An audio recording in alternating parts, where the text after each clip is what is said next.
আল্লাহ আমাকে আমার থেকে দূর করিয়া দাও, আমার মধ্যে তোমাকে দেখা দাও, সব লেখাশোনা তোমাকেই আমি দেখতে পারি। এ আমার যুবক বাবার, আমার পর্দায় মা বোনেরা, সুন্দর আমার মাওলা সৌন্দর্যতা দান করছে আমার মাওলায়, কণ্ঠ দান করছে আমার মাওলায়, জেহেন দান করছে আমার মাওলায়, টাকা আমার মাওলা দান করছে, সমাজ আমার মাওলার দেয়া, বিল্ডিং আমার মাওলার দেয়া। তাকাব্বুরি করিও না, মাওলার সামনে নত হওয়ার বলো, মাওলা রে আমাকে দিস অনেককে দেও নাই, আমাকে ভালো খাও অনেককে তুমি ভালো খাও নাই, আমাকে চক্ষু দিছে কত মানুষকে অন্ধ করিয়া ফেলাইছ, আমাকে জবান দিছে কত মানুষকে বোবা বানাইয়া ফেলাইছ, আমাকে হাত পা শক্তি দিছে কত মানুষকে বিকলাঙ্গ বানাইয়া ফেলাইছ। মাওলা রে তোমার শুকরিয়া আদায় করে আলহামদুলিল্লাহ। এর জন্য মাওলার শুকরিয়া আদায় করো, কিবির করিও না।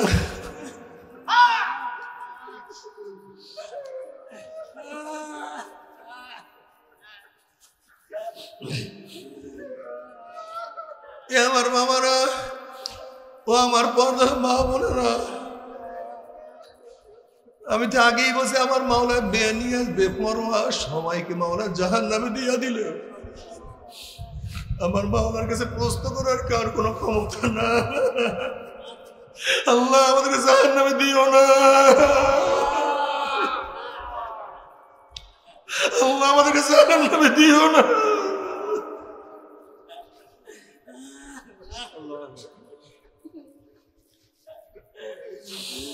আল্লাহ তুমি আমাদের সবাইকে জান্নাত দিয়ে দাও, আল্লাহ আমাদের সবাইকে মাফ করিয়া দাও না।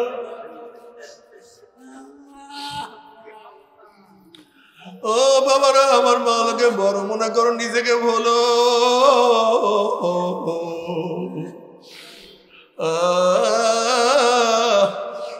তুমি কি দেখো না উমর ইবনে খাত্তাব রাদিয়াল্লাহু তাআলা আনহু, যিনি সমস্ত নবীদের পরে মর্যাদার দিক থেকে দ্বিতীয় স্থান অধিকার করছে, আল্লাহ নবীর পবিত্র জবানে বারবার জান্নাতের সুসংবাদ পাইছা। আমার নবী বলছে আমার পরে কেউ নবী হইল আমার নবী হইয়া যাইতো। আরে যার অনুকূলে কোরআনের বহুত আয়াত নাযিল হয়ে গেছে, নবী বলছেন উমর বোঝেও ঠিক বলেও ঠিক যে উমরকে আমার মাওলা এত মর্যাদা দান করছে। সেই উমর মাঝে মাঝে বকরির বাচ্চা ধরিয়া বলতো, ওরে উমর তুই কেন মানুষ হইলি, তুই কেন বকরির বাচ্চা হইলি না। মাঝে মাঝে জঙ্গল উঠে বলতো, উমর তুই কেন মানুষ হইছ, কেন জঙ্গল হইলি না। ওরে উমর তুই কেন মার গর্ভের থেকে দুনিয়াতে আসছ, তুই কেন মার গর্ভের থেকে দুনিয়াতে আসছ, তুই যদি মার গর্ভে মারা যাইতি কতই না ভালো হইতো। উমর ইবনে খাত্তাব রাদিয়াল্লাহু কানতে কানতে গাল মুবারক দুটো কালো দাগ পরাইয়া ফেলাইছে। এখন মনে করো গালের মধ্যে সহিহ রওয়ায়াতের মধ্যে আছে, গালের মধ্যে যদি কালো দাগ পরে কি পরিমাণের পানি জড়াইতে হয়। আল্লাহ, নিজেকে নিজে কত বুজুর্গ মনে করি, নিজেকে নিজে কত বড় আলেম মনে করি, কত বড় দরবেশ মনে করি, অথচ উমরের সামনে আমরা কিছু না। উমর একটা পশমের সাথে আমাদের কোনো তুলনা হয় না। সেই উমর দিয়ে কানতে কানতে মাওলার ভয়ে কানতে কানতে কানতে কানতে কানতে কানতে গালে কালো দাগ পরাইয়া ফলাইতে পারে। তোমার আমার চোখে কেন পানি আসে না? মাওলার ভয়ে কেন শরীরের মধ্যে কম্পন সৃষ্টি হয় না? আল্লাহ তুমি মাফ করিয়া দাও। আসলে সুম্মা কাসাত কুলুবুকুম মিন বাদি যালিকা ফাহিয়া কাল হিজারাতি ওয়া আশাদ্দু কসওয়া ওয়া ইন্না মিনাল হিজারাতি লামা ইয়াতাফাজ্জারু মিনহুল আনহার ওয়া ইন্না মিনহা লামা ইয়াশাক্কাকু ফায়াখরুজু মিনহুল মা ওয়া ইন্না মিনহা লামা ইয়াহবিতু মিন খাশিয়াতিল্লাহ আমাল্লাহু বিগাফিলিন আম্মা তা'মালুন। আসলে আমাদের কলবটা তো পাথরের চেয়ে শক্ত হয়ে গেছে, আমাদের কলব তো পাথরের চেয়ে শক্ত হয়ে গেছে। আল্লাহ পাক নিজেই বলেন কিছু কিছু মানুষের কলব তো পাথরের চেয়ে শক্ত হয়ে গেছে। এরপর আল্লাহ পাক 3 ধরনের পাথরের বয়ান করে যে একদল পাথর তো আমি মাওলার ভয়ে কানতে কানতে নহর জারি করিয়া ফেলাইছে, আর এক ধরনের পাথর আমি মাওলার ভয়ে টাস টাস ফাটিয়া গেছে, এরপর সেখান থেকে পানি বাহাইতে আছে। আর একদল পাথর আমি মাওলার ভয়ে গড়াইয়া গড়াইয়া গড়াইয়া গড়াইয়া পুড়িয়া যাইতে আছে। পাথর আমার মাওলার ভয়ে কান্দে, পাথর আমার মাওলার ভয়ে ফাটিয়া যায়, আমার মাওলার ভয়ে কাতর পাথর পড়িয়া যায়। কিন্তু ও পাথর যে শক্ত মানুষের দলেরা মাওলার ভয়ে চোখে পানি আসে না, কলিজার মধ্যে কম্পন সৃষ্টি হয় না, মাওলার ভয়ে জাহান্নামের ভয়ে অশক্ত দাঁড়ায় না। আসলে আমাদের কলব কি পরিমাণে শক্ত। মুসা আলাইহিস সালাতু ওয়াস সালাম একদিন এক জায়গায় রওনা করছে, দেখে একটা পাথর কান্দে। নবী মুসা আলাইহিস সালাতু ওয়াস সালাম বলেন, পাথর তুই কেন কান্দো? পাথর বলছে, আল্লাহ নবী মুসা, আল্লাহ পাথর দিয়া জ্বালাইবে, ওই জাহান্নামের ভয়ে আমি কান্নাকাটি করতে আছি। আপনি আল্লাহর কাছে দোয়া করেন, মাওলা আমাকে জাহান্নাম থেকে মাফ করিয়া দেয়।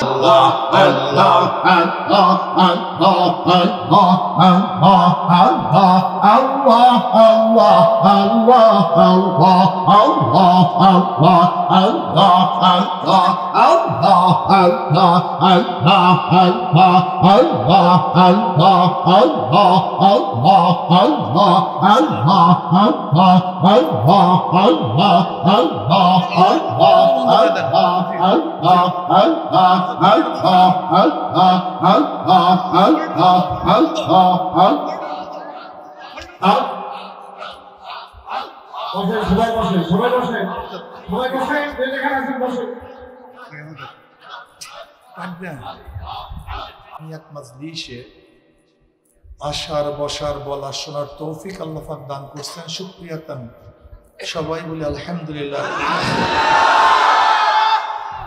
ওলামায়ে কেরাম বয়ান করছেন বিভিন্ন দালাইলের ভিত্তিতে, ওলামায়ে কেরাম বয়ান করছেন।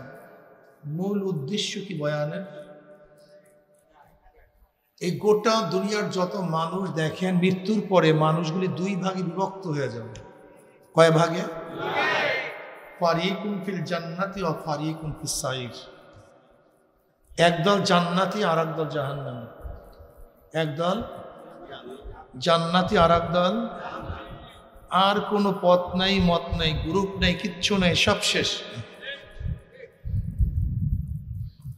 আজকের দুনিয়ার মধ্যে এই মাজলিসের মধ্যেও বিভিন্ন দলের, বিভিন্ন পথের, বিভিন্ন মতের মানুষ এখানে আমরা আছি।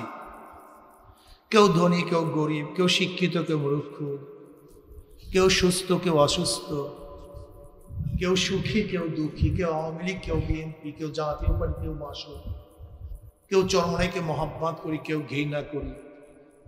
এরকম হরেক ডিজাইনের মানুষ এখানে আসি। কিন্তু মৃত্যুর পরে গ্রুপ কয়টা হয়? 2টা। আমার কোনো বক্তব্য না, কোনো পীর বুজুর্গর বক্তব্য না। খোদা আল্লাহ পাক কালামে পাকের মধ্যে ফরমান, একদল জান্নাতি আর একদল জাহান্নামী। ইস্তাবতু নাফসাকা ইস্তাবতু কালবাক। আপনি আপনার কাছে প্রশ্ন করেন, আমি আমার কাছে প্রশ্ন করি। মন গ্রুপ তো 2টা, একদল জান্নাতি আর একদল জাহান্নামী। আমি কোন গ্রুপ? আমি কোন দল? প্রশ্ন করেন, জিজ্ঞাসা করেন। কে জান্নাতে যাবে, কে জাহান্নামে যাবে তো বলা খুবই মুশকিল। কিন্তু জনাব মুহাম্মদ রাসূলুল্লাহ সাল্লাল্লাহু আলাইহি ওয়াসাল্লাম জান্নাতি মানুষের কিছু নমুনা বাতাইছেন, আর জাহান্নামী মানুষের কিছু নমুনা তিনি বলছেন। আদ-দুনিয়া সিজনুল মুমিন ওয়া জান্নাতুল কাফির। আদ-দুনিয়া সিজনুল মুমিন ওয়া জান্নাতুল কাফির। নবী আলাইহিস সালাতু ওয়াস সালাম ফরমান, দুনিয়া হলো মুমিনদের জন্য জেলখানা, আর কাফেরদের জন্য জান্নাত। দুনিয়া মুমিনদের জন্য কি ভাই? জেলখানা। আর কাফেরদের জন্য জান্নাত। কি জিনিস, জাহান্নাম কি জিনিস? জেলখানা কাকে বলা হয় এইগুলি সম্পর্কে আমাদের কিছুটা হলেও জানতে হবে। 3 গুণের সমন্বয় জেলখানা হয়। কয় গুণের সমন্বয়? যেখানে মানুষ যেতে চায় না, জেলখানা মানুষ যেতে চায় না, যদি যায় থাকতে চায় না, ইচ্ছা অনুযায়ী কাজ করা যায় না। যেখানে মানুষ, কথা বলেন সবাই, সবাই বলে, আমি বললাম এতদিন বয়ানের শেষ, আমি কিছু কথা বলি, ইয়াদ রাখিয়েন জীবনভর। যারা মা বোনেরাও বিভিন্ন বিল্ডিংয়ের মধ্যে শুনতেছেন, মা বোনদের এরিয়ার মধ্যে শুনতেছেন, আমি তাদেরকে বলবো এই ছোট্ট ছোট্ট কয়েকটা কথা মনে রাখবেন, পথ চলা সহজ হবে। 3 জিনিসের সমন্বয় কি হবে? জেলখানা, যেখানে মানুষ যেতে চায় না। জেলখানে কেউ যেতে চায়? যদি যায় থাকতে চায় না। হ্যাঁ, গরু বিক্রি করে, দোকান বিক্রি করে, জমি বিক্রি করে, আমাকে বের করো, আমি থাকবো না, আমি থাকতে চাই না। যেখানে মানুষ যেতে চায় না, যাইলে থাকতে চায় না। ইচ্ছা অনুযায়ী কাজ করা যায়। বিরিয়ানি খেতে মনে চায়, জেলারের আইন নেই। ছোট বাচ্চাটাকে দেখতে মনে চায়, জেলারের আইন নেই। স্ত্রীর সাথে কথা বলতে মনে চায়, জেলারের আইন নেই। এখন ঘুমাতে মনে চায়, জেলারের আইন নেই। এখন একটু গোসল করতে মনে চায়, জেলারের আইন নেই। এখন বের হইতে মনে চায়, জেলারের। ইচ্ছা অনুযায়ী কাজ করা যায়, মনে চায়, কিন্তু মন অনুযায়ী সবকিছু করা যায় না। যেখানে মানুষ যেতে চায় না, যদি যায় থাকতে চায় না, ইচ্ছা অনুযায়ী কাজ করা যায় না, এর নাম জেলখানা। জান্নাতের উল্টা, যেখানে মানুষ যেতে চায়। কি জান্নাতে আমরা যাইতে চাই কি চাই না? একবার যদি কেউ যায়, সেখান থেকে বের হতে চায় না। আদম নবী আলাইহিস সালাতু ওয়াস সালাম ধোকায় পড়লেন কেন? আল্লাহ পাক ওয়ালা তাকরাবু হাযিহিশ শাজারা, খবরদার আদম, যা কিছু করো, তোমরা ঘোরো জান্নাতের মধ্যে, মনে যা চায় খাও, সব কিছু করো, কিন্তু খবরদার এই গাছের কাছে যাও না, এইটার কাছে যাও না, সব করো, তোমার সব এজাজত আছে, মনে যা চায় করতে পারো, লেকিন এই গাছটার কাছে যাওয়া না। এখন শয়তান কি করলো? ওয়াসওয়াসা দেয়া শুরু করছে। কি করছে ভাই? ওয়াসওয়াসাটা কি দিছে? যেহেতু আদম আছে জান্নাতের মধ্যে, এত মজা, আল্লাহর সান্নিধ্যে আছেন, আল্লাহর দিদার, জান্নাত, এর চেয়ে মজার জায়গা তো কোথাও নেই। এখন শয়তান ধোঁকা দিতে আছে, আদম তুমি কি জানো তোমাকে এই গাছটার নিকটে যেতে বারণ কেন করা হয়েছে, নিষেধ কেন করা হয়েছে? না তো, তা তো জানি না। তাহলে শোনো, আল্লাহ পাকের অভিপ্রায় হলো তোমাকে এই জান্নাত থেকে বের করে দিবে, জান্নাত থেকে বের করে দিবে। আর জান্নাতের আইন হলো এই গাছের ফল যদি কেউ খায়, তাকে আর জান্নাত থেকে বের করা হয় না। এটা আইন, উল্টা বুঝাইছে। কি বুঝাইছে ভাই? উল্টা। কেন? যেহেতু তার জান্নাতের প্রেম চলে আসছে, মাওলা পাকের ভালোবাসা চলে আসছে, মাওলার দিদার, মাওলার মোহাব্বত, মাওলার সান্নিধ্যে এসছে, তো মজা কিছু নাই। এখন আদমের মাথার মধ্যে ঢুকছে, আরে আমি তো জান্নাতে থাকতে পারবো না, আল্লাহকে দেখতে পারবো না। দেখেন, আদম কিন্তু বাগী না, গুনাহ করে নাই, ভুল করছে। আদম কি করছে? গুনাহ। আপনি বলতে হুজুর স্পষ্ট সে আল্লাহ পাকের হুকুম অমান্য করছে, অথচ আপনি বলছেন গুনাহ করে নাই, ভুল করছে। এটার কেমন কথা, কেমন ব্যাখ্যা দেন আপনি? দেখেন, ভুল এবং গুনাহের মধ্যে ফার ডিফারেন্স। অবাধ্য হওয়া আর ভুলে যাওয়া, এর মধ্যে ফার ডিফারেন্স। ভাই বাইরের মাইক একটু কমায় দেন তো, কথা বলে আরাম পাইতেছি, একটু কমায় দেন বাইরের মাইক। দেখেন, বাস এইভাবে রাখেন। আপনি রোজা রাখছেন, কি রাখছেন?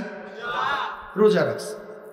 আপনি জানেন আপনি রোজাদার, রোজার ভাষা আপনি জানেন রোজাদার, কিন্তু আপনি ইচ্ছা করে পানি পান করছেন, 1 ফোঁটা পানি পান করছেন, রোজা আছে? কাজা ওয়াজিব, কাফফারা ওয়াজিব। রোজা ইচ্ছা করে ভাঙলে কাজা ওয়াজিব, কাফফারাও কি ওয়াজিব। কাফফারা কি? 2 মাস একই সাথে রোজা রাখতে হবে। 29টা রাখছেন, 59 রাখছেন, একটা ভাঙছেন, আবারও গোড়ার থেকে, আবার 59 রাখছেন, একটা ভাঙছেন, আবারও গোড়ার থেকে। বলতাম হুজুর আমরা কত রোজা ভাঙছি, একটাও রাখি না, আর আপনি একটাই, এত সময় আসতেছে।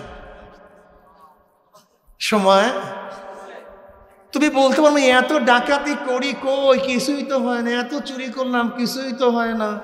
অপেক্ষা করো, সময় আসতেছে। কথা বলেন, দেখেন এত অপরাধ করলাম কিছু হয় না, অপেক্ষা করো, সময় আসতেছে। যখন ধরা হবে ছুটতে পারবো না। এর জন্য একটা কথা আছে না, চোরের 10 দিন, গৃহস্থের 1 দিন। কি কথা ঠিক না? সময় আসতেছে, অপেক্ষা করো। রোজা ইচ্ছা করি 1 ফোঁটা পানি পান করলে অবস্থা কি হয়? কাজা কাফারা। কিন্তু আপনি রোজাদার, রোজার মাসে পেট পুড়ে পানি খাইতেছেন, জন্মের খাওয়া খাইছেন, কিন্তু আপনি জানেন না, ভুইলা গেছেন, মনে নাই রোজার কথা, পেট পুড়ে পানি খাইছেন, রোজা ভাঙছে? কাজা আছে, কাফারা আছে। ওই ব্যক্তি 1 ফোঁটা পানি পান করার কারণে কাজাও কাফারাও 59 রাখছে আবার পিছন থেকে, আর আপনি সামনের পানি পান করছেন, সামনের খাওয়া খাইছেন, পেট পুড়ে খাইছেন, কিন্তু আপনার কাজাও না। আরে রোজাই ভাঙেন, আবার কাজা কাফারা কোথায় বলেন তো? একটা অবাধ্য হইয়া প্রথমে 1 ফোঁটা পানি খাইছেন, আর পরের পানি খাইছেন ভুলে, অবাধ্য না, ভুলে গেছেন। ঠিক আদম আলাইহিস সালাতু ওয়াস সালাম মাওলার কথা ভুলে গেছে, যে সে নিষেধ করছে, ওই মাওলার প্রেমে পড়িয়া, মাওলার ভালোবাসায় পড়িয়া আমি মাওলাকে দেখতে পারবো না, তার কাছে থাকতে পারবো না, আমাকে জান্নাত থেকে বের করে দিবে, এই মাথার মধ্যে এইটা ঢুকছে। ওই যে নিষেধ করছে যাওয়ার কথা ভুলে গেছে, ইচ্ছা করিয়া করে নাই। দেখেন অমান্য শয়তানও করছে, আদমও করছে।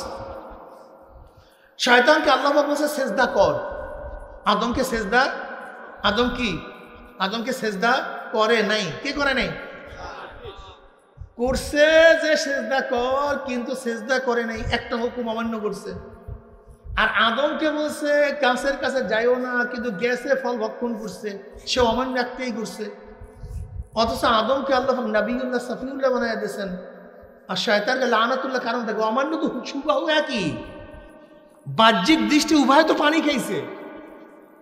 যে ইচ্ছা করিয়া পানি পান করছে সেও পানি পান করছে, আর যে ব্যক্তি ভুলিয়া পানি পান করছে সেও পানি পান করছে। বাহ্যিক দৃষ্টিতে উভয়টা কি সমান। কিন্তু আদম কেন গুনাহগার না? শয়তান কেন গুনাহগার? সে কেন জাহান্নামী আর আদম কেন জান্নাতি? কারণটা এইটা বুঝতে হবে। এইটা যদি বুঝতে পারেন তাহলে কামিয়াব হয়ে যাবে, কামিয়াব হয়ে যাবে। দেখেন আদমকে যখন প্রশ্ন করা হয়েছে তুই এই কাজ করলি কেন, তুই গন্ধম খাইলি কেন, আদমের যুক্তি ছিল কি ছিল না? আল্লাহ তুমি আমাকে বানাইছো কেন? আদমকে কে বানাইছে? না, আদম বলছে আমাকে বানাও। কথা বুঝতে পারিনি। আদমকে কে বানাইছে? কার ইচ্ছা বানাইছে? না, আদমের ইচ্ছা। আল্লাহ আদমকে বানাইছে। আদমকে বানাইছে। যখনই আল্লাহ প্রশ্ন করছে তুই গন্ধম খাইলি কেন, আদম তো যুক্তি শুরু করতে পারতো, আল্লাহ তুমি আমাকে বানাইছো কেন? আদম তো বলে নাই যে আল্লাহ আমাকে বানাও, বানাইছে কে? বেশ ভালো কথা। আদম দ্বিতীয় যুক্তি ছাড়তে পারতো, আল্লাহ বানাইছো জান্নাতে দিছো কেন? আমি কি বলছি তোমাকে আমাকে জান্নাতে দাও? জান্নাতে কে দিছে? আবার আল্লাহকে বলতে পারতেন না, আল্লাহ জান্নাতে দিছো আমাদের গন্ধম গাছ লাগাইছো কেন? প্রশ্ন আছে কি নেই? আচ্ছা, গন্ধম গাছ লাগাইছো বেশ ভালো কথা, আবার ফল খাইতে নিষেধ করছে কেন? আবার বেশ ভালো কথা, ফল খাইতে নিষেধ করছো, শয়তানকে পিছনে লাগাই দিছো কেন? কি বুঝলেন? মারাত্মক যুক্তি। যারা যুক্তির পিছনে পড়ছেন তারা জাহান্নামের পথ ধরছেন, আর যারা আত্মসমর্পণ করছেন তারা জান্নাতের পথ ধরছেন। একটা যুক্তিও অখণ্ডনীয় নয়, অখণ্ডনীয়। একটা যুক্তিও খণ্ডনীয়, প্রত্যেকটা যুক্তি অখণ্ডনীয়। আল্লাহকে আদমকে কি বানাইছে? জান্নাতে কি দিছে? গন্ধম গাছ কে লাগাইছে? নিষেধ কি করছে? শয়তানকে কে লাগাইছে? সবই করছে আল্লাহ। ভুল করছে কে? আদম।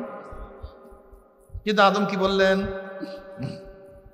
আল্লাহ কেন বানাইছে এই যুক্তি পেশ করবো না, কেন জান্নাতে দিছে এই তর্ক ধরবো না, কেন গাছ লাগাইছে এই বক্তব্য আমি তোমার কাছে পেশ করবো না, কেন শয়তানকে লাগাইছো না, এরকম কোনো যুক্তি তোমার কাছে আমি প্লেস করবো না। রব্বানা যালামনা আনফুসানা ওয়া ইল্লাম তাগফির লানা ওয়া তারহামনা লানাকুনান্না মিনাল খাসিরিন। আল্লাহ, আমি ভুল করছি, আমি জুলুম করছি, আমি অন্যায় করছি, আমাকে মাফ করো, ক্ষমা করে দাও, রহম করো, দয়া করো। বাস, কারবার শেষ। রব্বানা যালামনা আনফুসানা, কোনো যুক্তি নাই, আমি অন্যায় করছি, আমার মানে সব মাফ করে যা। সব বাঘ, চিতাবাঘ আর শ্রীগাল শিকার করার জন্য গেছে। শিকারও তিনটা পাইছে। কয়টা? কে কে গেছে? বাঘ, চিতা আর শ্রীগাল। শিকার পাইছে একটা গাধা, একটা হরিণ, একটা খরগোশ। এখন বাঘ চিতাকে বলতেছে ভাগ কর। বলে বাঘ তো সহজ, বিকদ্রে জুসাতে হিস্সা কোন, জেসম অনুযায়ী হিস্সা, জেসম অনুযায়ী বন্টন। আপনার শরীর বড়, বাঘে কি পড়ছে বুঝলে গেছে, শরীর অনুযায়ী কি বন্টন। সীতাবাঘ একটা উসুল নির্ধারণ করছে, ভাগের পদ্ধতি। বলে যেরকম যার শরীর বন্টন সেইভাবেই হবে। তা শিকার কয়টা? একটা একটা একটা স্বাদ কোনটা বেশি? এখন ওই নিজের ভাগে হরিণ রাখার জন্য যুক্তি দ্বারা করছে, আমি হরিণটা খাবো। তা যুক্তি কি? শরীর অনুযায়ী ভাগ। তাই গাঁদার বস্তু সবচেয়ে খারাপ। বলে আপনার শরীর যেহেতু বড়, আপনার ভাগে গাঁদা, আমি যেহেতু মেজ, আমার ভাগে হরিণ, আর শিয়াল যেহেতু ছোট, তার ভাগে খরগোশ। বাঘের চক্ষু লাল হয়ে গেছে, মেজাজ খারাপ, পুরা টান টান হয়ে গেছে, মাথা রক্ত উঠে গেছে। যে হরিণ আমাকে না দিয়ে তুই খাবি, মাথা কি পুরা টাল। অমনি একটা থাবা মাছ, একটা থাবার সাথে চক্ষু বের হয়ে গেছে, অবস্থা শেষ। থরথর থরথর করে কারবার শেষ, মারা গেছে। এবার বাঘ বলে শিয়ালকে তুই ভাগ কর। কিন্তু ভাগটা একেবারে সহজ। বাঘ একেবারে খরগোশ দিয়ে পরে নাস্তা করবেন, আর হরিণ দিয়ে ডিনার করবেন, লাঞ্চ করবেন, আর এই গাঁদা দিয়ে রাতে ডিনার করবেন। ভাগটা কর। তোকে এত সুন্দর ভাগ শিখাইলো কে রে? চমৎকার ভাগ তোকে কে শিখাইছে? একটু আগে যে জীবন দিয়েছে সে শিখাইছে, ওই যে চোখ খুঁজে দিছে সে আমাকে শিখাইছে এই সুন্দর ভাগ। এবার বাঘ বলতেছে আমি বনের রাজা, আমার কোনো অভাব নেই, তুই যেহেতু আমার জন্য সব কিছু দিয়ে দিছ, যা সব তোকে দিয়ে দিলাম, তুই খা। বাঘের সামনে মাথা নত করতে হয়, মাথা উঁচু করলে জীবন যায়।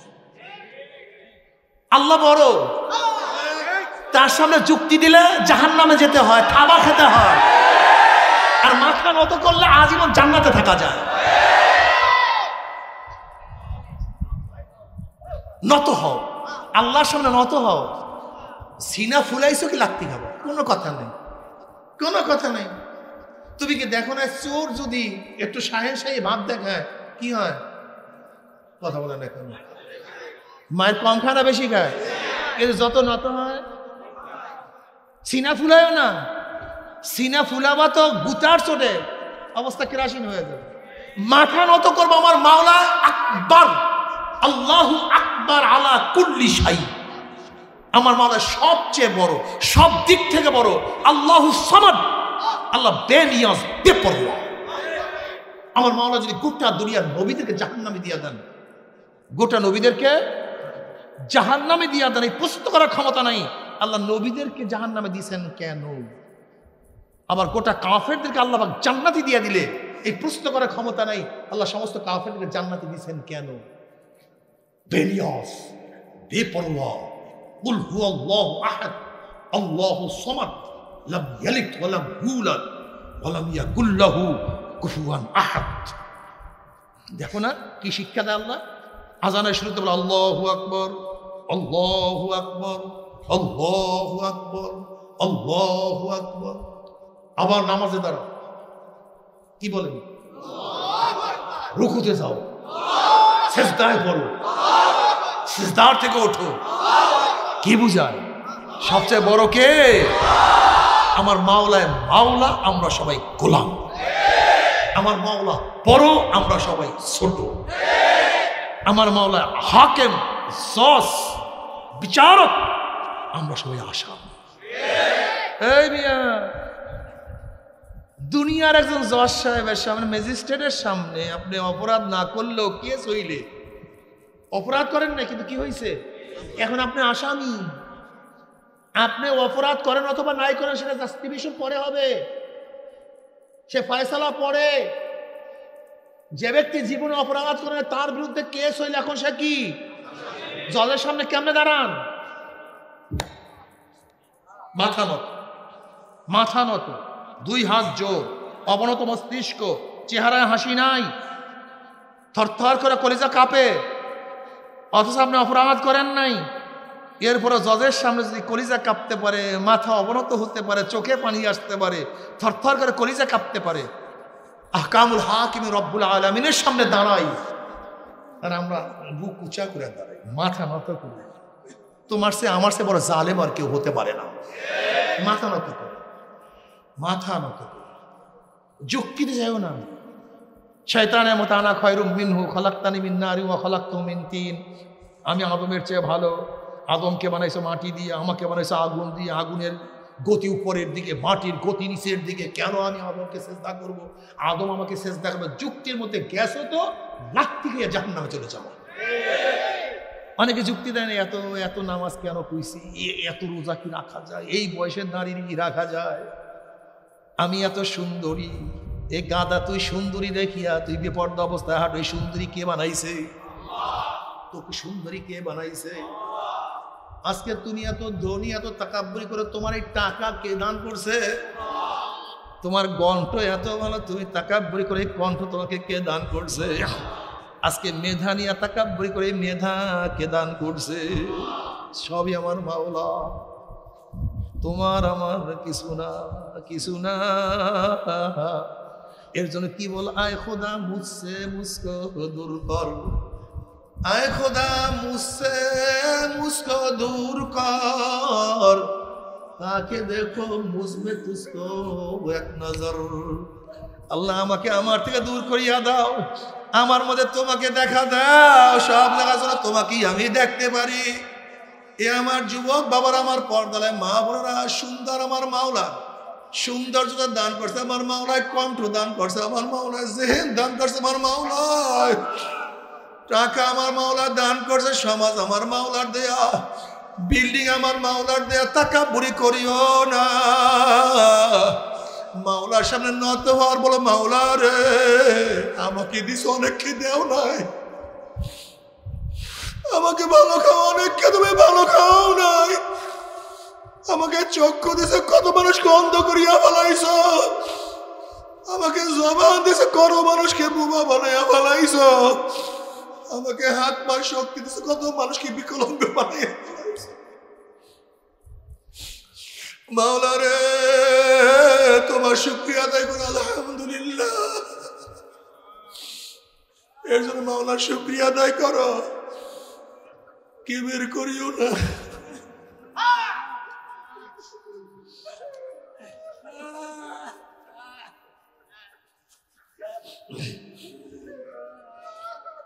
আমার মামারা ও আমার পর্দা মা বোনেরা,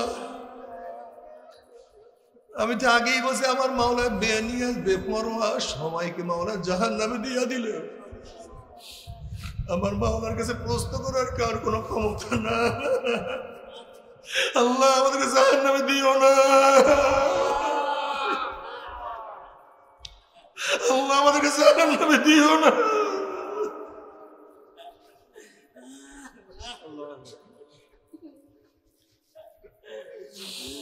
আল্লাহ তুমি আমাদের সবাইকে জান্নাত দিয়ে দাও, আল্লাহ আমাদের সবাইকে মাফ করিয়া দাও না।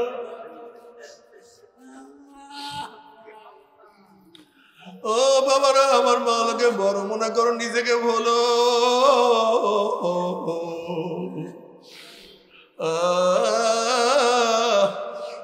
তুমি কি দেখো না উমর ইবনে খাত্তাব রাদিয়াল্লাহু তাআলা আনহু, যিনি সমস্ত নবীদের পরে মর্যাদার দিক থেকে দ্বিতীয় স্থান অধিকার করছে, আল্লাহ নবীর পবিত্র জবানে বারবার জান্নাতের সুসংবাদ পাইছা।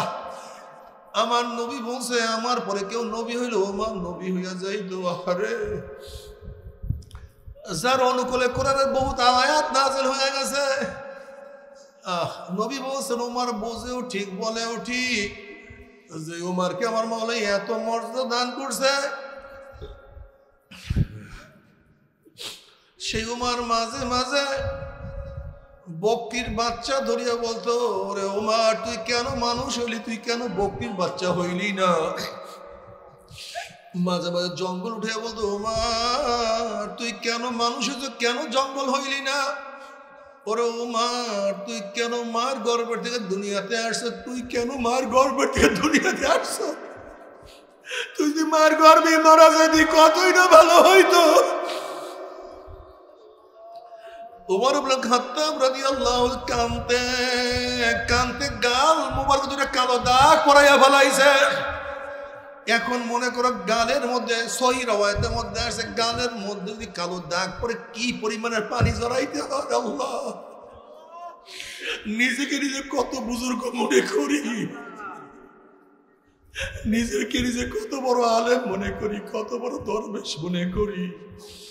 অথচ উমারের সামনে আমরা কিছু না। উমার একটা পশমের সাথে আমাদের কোনো তুলনা হয় না।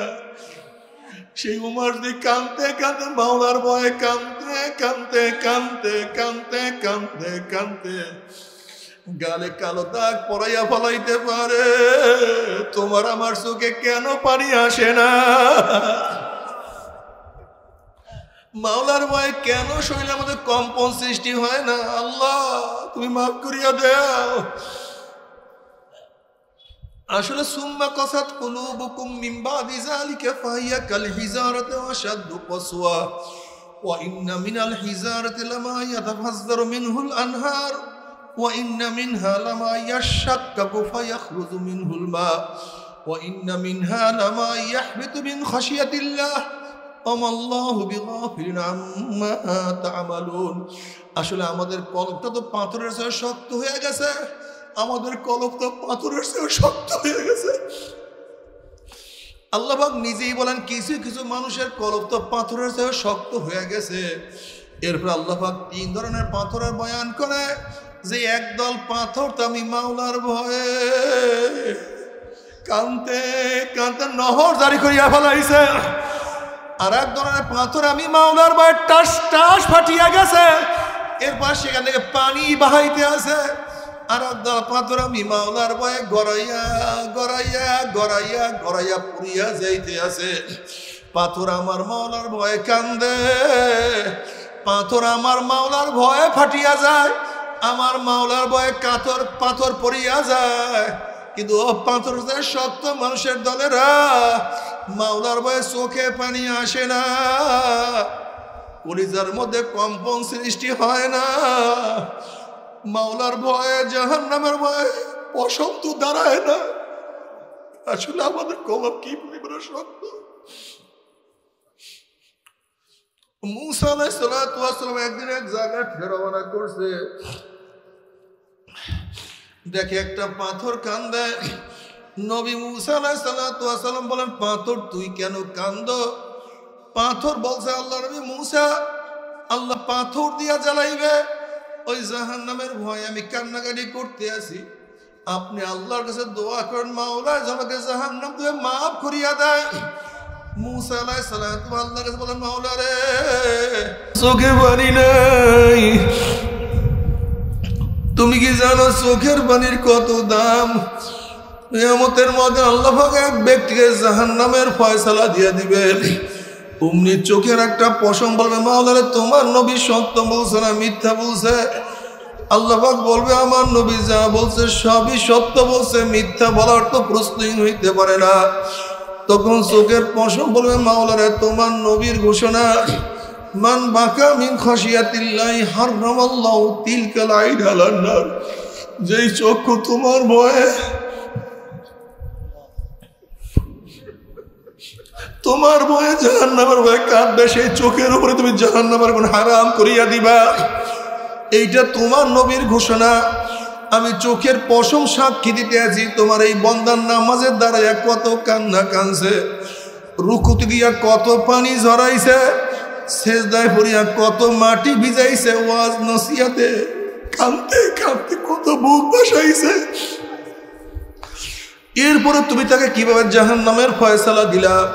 অমনি আমার মাওলা জিব্রাইলকে ডাক দিও, জিব্রাইল গোটা কিয়ামতের ময়দানে মানুষকে এলান করিয়া দে, জানাইয়া দে অমুকের ছেলে অমুককে আল্লাহ পাক শুধুমাত্র চোখের একটা পশমের সাক্ষী কানে মাফ করিয়া দিছে। আল্লাহ তুমি আমাদেরকে মাফ করিয়া দিও।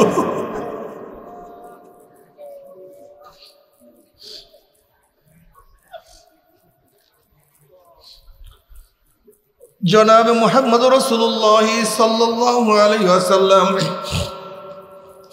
আল্লাহর কাছে দোয়া করে, আল্লাহুম্মা রযুকনি আইনাইন তাবকিয়ান মিন খাশিয়াতিকা ক্বাবলা আন ইয়াকুনা দামু দামান।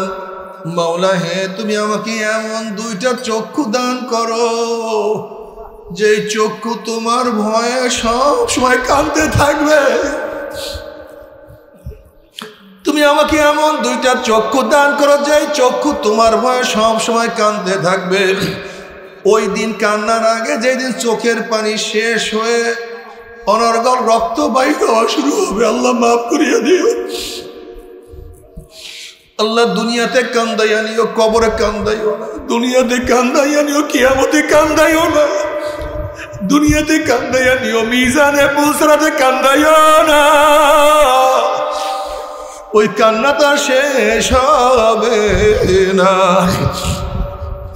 তবে মুমিন মুসলমান বলতে সবাইরই মনে চায় গুনার থেকে ফিরিয়া নেক আমল করিয়া মাওলার জান্নাতের কিন্তু সবাইরই যাইতে মনে চায়। গুনাহ নিয়ে মাওলার জাহান্নামে কাউরি কিন্তু যাইতে মনে চায় না। কিন্তু কেনই বা আমরা নেক আমল করতে পারি না, কেনই বা গুনার কাম ছাড়তে পারি না? এর মূল কারণ হলো আপনার এবং আমার পিছনে নফস এবং শয়তান লাগিয়া রইছে। এই নফস এবং শয়তান থেকে ফেরার জন্য যে কোনো একজন হক্কানি আল্লাহর ওলির হাতে হাত দিতে হবে রে বাবা। খবরদার, বর্তমান জামানায় পীর মুরিদের ভেজাল, ব্যবসা, দলাদলি, হিংসা, হাসাদে পরিণত হয়ে গেছে। সমস্ত আল্লাহর ওলির একমত, যেই পীরের 5 জন মুরিদের মধ্যে কম পক্ষে 3 জনকে দেখবা আলহামদুলিল্লাহ সুন্নাত মুআফিক আমল আখলাক মজবুত হইয়া যাইতে আছে, গুনার কাম ছাড়তে আছে, নেকের আমল ধরতে আছে, কলব নরম হইয়া চোখে পানি আসতে আছে।